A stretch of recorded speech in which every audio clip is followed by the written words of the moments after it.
How we doing there, boys and girls? Manthieus here, welcome back to another video. So we are one step closer to the eventuality of a fully region-wide auction house, and I wanted to spend a few minutes today talking about this. Coming in patch 10.1.5, so there's something very interesting. I'm a touch late to the party on this. This is not exactly fresh, hot off the press news. Some of you will be aware of this already. But in some of the recent patch notes, there was this little line here. Cross-realm trading. Players are now going to be able to trade items and gold directly, this word directly is important, directly to characters on other realms in their region. Previously, this was limited to things like conjured items, eligible raid or dungeon loot, but all of those cross-realm restrictions have now been lifted. Play with your friends and trade whatever you want to whoever you want. This is kind of interesting, and it's kind of important. I made focus to the word directly because I want to talk about, just for a small minute, exactly what this means. You are not going to, contrary to belief, be able to mail characters on other realms stuff or gold. That is still a restriction that is in place. But what you are going to be able to do is do face-to-face trades. If you can group up with another player who, from wherever they may be, cross-faction grouping has been a thing for a long time in the game now. Cross-realm grouping even, and more recently, cross-faction grouping even. You can now face-to-face right-click them, trade them, and you can transfer them items and you can transfer them gold, wherever they are, whatever server they play on. This is kind of quite cool, and like we said at the beginning, it's one step further to the eventuality, I feel, of a fully region-wide auction house. And I wanted to spend a little bit today talking about what the implications of this could be in 10.1.5, which is at time of recording this video, a little under 2 weeks away. And what it might look going forward if we were to completely switch to a fully region-wide system, which there's no doubt in my mind that is the direction we're going, and that is what Blizzard clearly wants to achieve. There's some technical limitations, I would imagine, in place currently. This is why we seem to be getting it sort of one step at a time. They solve one small problem, they implement that, and then so on and so on. What was it, 9.2.5, we had the commodities going region-wide, all your materials, all your potions, all your, your enchants, your gems, all of this. That went region-wide a little while ago, and we're slowly starting to just get used to how that feels now.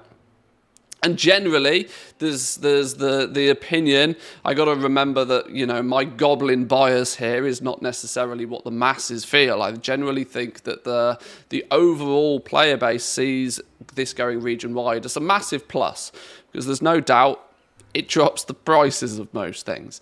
But so then, if this is coming in 10.1.5, what are we going to need to do to be able to take advantage of this if we do want to do some goblin stuff? Well, firstly, you're going to need two accounts. Two accounts is going to be critical. I am currently chilling on my bank character. This is an account that is entirely dedicated for having a few characters on a few different realms who just sit near the auction house, and all they do is they sell my stuff, right? They are responsible. I send all of the crafted things to these characters and they sell them. It allows my main account to be completely separate. It doesn't particularly require a powerful PC in any way, shape or form to do this nowadays. I can have my main account playing the game, doing whatever I do, whilst my auction house account is there in the background selling things. This is the type of setup you'll need to be able to take advantage of this, because you'll need to create more characters on another account to be able to trade the gold and the items to them, if you want to be sort of spreading your wings a little bit. This is often referred to as cross-realm arbitrage, and it's been a thing in the game in some fashion for a long time now. The greatest example of this, and the one where it became sort of popular, dare I say, was back in Shadowlands with the legendaries. We had things like the Progenitor Essentia and the things we needed prior to that, the Corthite crystals and all this sort of stuff. Those big ticket items that were needed en masse by legendary crafters. What would often happen is that players would transfer a character at a real money cost, let us add. They would transfer that character to another realm with a bunch of items and gold in their backpacks. They would buy a bunch of the materials that they needed off a server to where they were being sold really, really cheap. And then they'd haul ass back to their main server, craft up a bunch of legendaries and sell them for a nice cheeky profit. You had to be doing this on a ridiculous scale, though, because you had the 2 character transfer cost implications. Now, of course, with the tokens, you do have the ability to turn your gold or your profit back into Blizzard balance to help facilitate or cover the cost of this. But, you know, the costs of doing it were high. Now we're starting to see these costs be almost removed completely. The only cost is having that second account and having time, I guess, being able to invest a little bit of time, creating a character on another server so that your main character can group up with them, and then you can trade face-to-face items, gold, the likes. So this could be quite interesting. There's a couple of items I want to highlight, and I want to use this to sort of both talk about what we might see in patch 10.1.5, but also what we might see going forward if we were to fall into a fully region-wide scenario. First one that is of interest to me is things like the Elemental Lariat. I'm going to pick an extreme example here to begin with, because extremes usually showcase these things quite well. The design Elemental Lariat, most people who've played Dragonflight, especially Jawncrafters out there, will be aware of this, and they'll know how just annoyingly difficult and rare this pattern is. So much so, to this point in time, there is currently only 25 of these listed across the entire EU. They basically don't exist anymore. This is probably due to the fact that nobody is actively farming storms, and so hence nobody is killing storm bosses, and so hence nobody is getting these incredibly rare item drops. Now, with there only being 25 across all of the EU realms, for reference, I think there's 93 different EU realms or different EU auction houses. Obviously, some realms are connected. The connected realms have a connected auction house as well. There is a total of 93 different auction houses across the EU. Team NA has a whole bunch more as well, but I'm just using the numbers I know off the top of my head. So with there only being 25, there's technically less than 1 per server on average nowadays. And what does this do to the price? What does this do to a price of something where there is so little of it? Well, of course, it sends it to the moon, right? Absolutely spikes it to the moon. The quantity of them that are available is no more. I do not think by this graph there is more than 2 of them available on any single server across the EU. Ultimately meaning that if you have one of these recipes, you can charge whatever the hell you want for it. People are either got the choice of buying it from you or not having it. There's no other alternative here. There's absolutely zero level of competition when selling this if you own one of the patterns. Now, if we were to look just shortly in front of us to 10.1.5, probably not much here is going to change because the scarcity of these is just too rare. Absolutely so that there is nothing that can be done with this other than maybe say you play on one of these realms where it either does not exist or they exist but they're really expensive and you do still want this item. You do have the option potentially to load up that second account, find a realm that has it. Nefarian right now, for example, seems to have 2 of them for a little over 1 million gold. Make a character on that realm, group up, send that character the 1.15 million gold, let them buy it off the auction house from the Nefarian realm, and then trade it back to your main character. And in some cases, you could have easily either saved yourself a whole bunch of gold or even given yourself access to something that just didn't exist on your realm. It takes a bit of time, but it's something that anybody is going to be able to do now. So I would suspect the big collectors out there are going to have a field day with this. It's going to take them a little bit of effort to do things, but now there's something more that collectors can do than just looking within the 4 walls of the server that they play on. This is going to play, obviously I've highlighted a recipe here, but this is also going to play a big effect with transmog. And that moves me to this little item. that I wanted to talk about for a second. Varruth's Guillotine.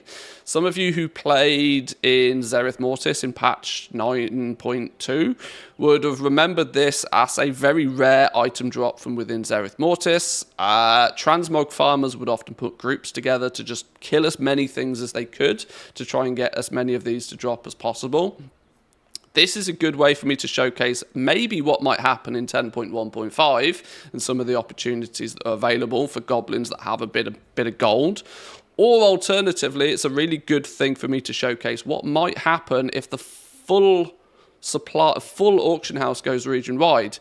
If we end up with a fully region-wide auction house, whereas currently most servers for this have, like, the average is probably 2. How many was there across the entire EU? There's 194 across the entire EU, so there's practically an average of 2 per server. 2 per server is ultimately going to mean the price is going to stay really high. There's no competition. Scarcity is going to play a big part in the value of this item. If you want it, it's there, but you're going to have to pay a lot for it, or you're going to have to haul ass and get really lucky in Zereth Mortis to try and get it. So, at the moment, you know, big prices can be charged for this, and you can start to see that the average price, probably somewhere along the lines here, is somewhere around the 700,000-800,000 gold for this piece of transmog now. Come patch 10.1.5, the goblins of you out there, the ones of you that have a little bit of gold and are looking to make some flips, don't need to look just within the 4 walls of their server now. There are servers, for example, such as Ravencrest, or going even further, Korgal or Ysera, French Realm, I think, that have these items remarkably cheap, or cheap, cheap relative, right? They have them at a lesser value than the average is by a long shot, yet it's still an item to where there's not so many of them that you could grab a couple of these, take them to servers to where maybe they don't exist. That's probably the best scenario here. Take it to a realm to where there just isn't one at all. Take it for 300k from Ysera, take it over to, I don't know, Karazhan server where they have not seen one for 2 days. You could post it for 1 million gold and you could potentially triple your money. There's some good opportunities here, and I think I'm probably preaching to the people that already know this, and it does require a big stockpile of gold to even contemplate doing something like this. I appreciate. But what would happen? What would be the scenario in this case if we were to go fully region-wide? This is where things get interesting. The reason the prices can average out at like 700,000-800,000 gold for this is because of scarcity. Let me clarify that in as much detail as I can. The reason people can justify selling these for as high a price as they can, because they, for the most part, have no competition when it comes to selling it. They get to determine the price. And to be fair, they probably use TSM to facilitate this, but the point still stands as they have no competition. There is nobody undercutting them. There is nobody posting other variation, like other ones. There's only a fraction of the realms out there that have more than 1 or 2 of these. So there's really not any competition to help drive the price down. What do you think would happen, though, if you were to take all 194 of these and put them in one place? What do you think would happen to the price of those? If you've got 194 different listings for this one single piece of transmog that I suspect, let me just have a very quick look since I've got the auction house open. Guillotine, what's its sale rate nowadays? Okay, it has a 0.01 sale rate. This really does fall into very traditional transmog territory, right? A really, really low sale rate. So if there's 194 of them listed in one spot, which could be the eventuality if we go fully region wide, you can bet your ass within 5 minutes this thing will be way less than 100k. The people who have got these will end up being so thirsty to try and sell them. You know, with a sale rate that's so low that if you are not top of the list, the chances of you selling yours is so skinny that you are going to need to fight aggressively to keep yours at the top of that list. 194 people trying to do the exact same thing is going to push the price of this thing down incredibly so. So this is one thing you got to be aware of. If you are looking to move into patch 10.1.5 and do some of this cross-server arbitrage, my number one piece of advice to you is do not overstock. Do not go crazy with this, because we are definitely working to a scenario where it's going to go region-wide and everything's going to be smushed into one place. When that happens, the transmog market is going to take an absolute nosedive. Transmog is not the only thing, though. I'm cautious, this video is getting a little bit long, but I want to highlight this one last example, which is another example of a market that is often considered a good one for gold makers to be in. And it's the reselling of mounts, either the crafting of mounts to sell or the farming of mounts to sell. Highlighted here is Golden Mains. This is one that comes from, it's not a world drop, it's a zone drop in Battle for Azeroth, and was quite sought after, and still to this day is quite sought after.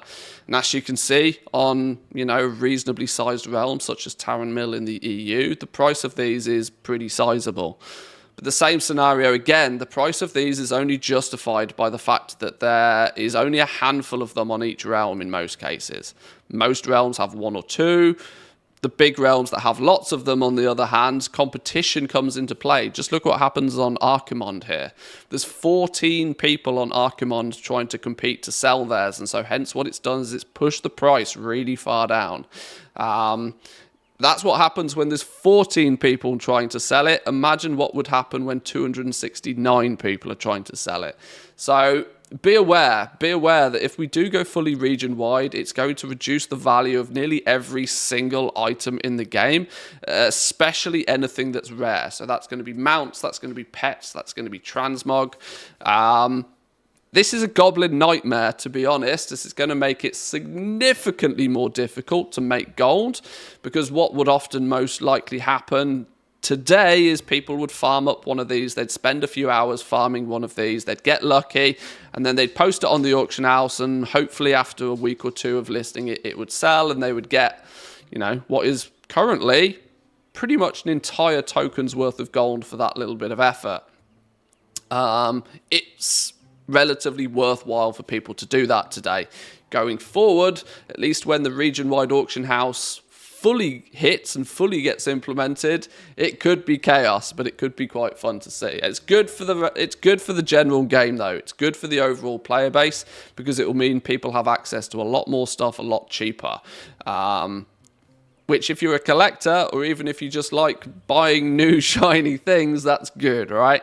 But I'll leave it there for today, boys and girls. Let me know your comments on this and your thoughts on this down in the comments section below. You can always come and say hi over on the Discord. We've got a PTR channel set up in the Discord, plus many other channels for discussing everything that's going on currently in the live version of the game. And there's even, if you are a channel supporter, either a YouTube member here, a Patreon, or a Twitch subscriber, some slightly more private channels where we talk about the juicier stuff before it hits the public forums. But I'll leave it there for today. Give the video a like if you enjoyed it. Consider subscribing if you're new around here, and I'll see you all next time. Peace.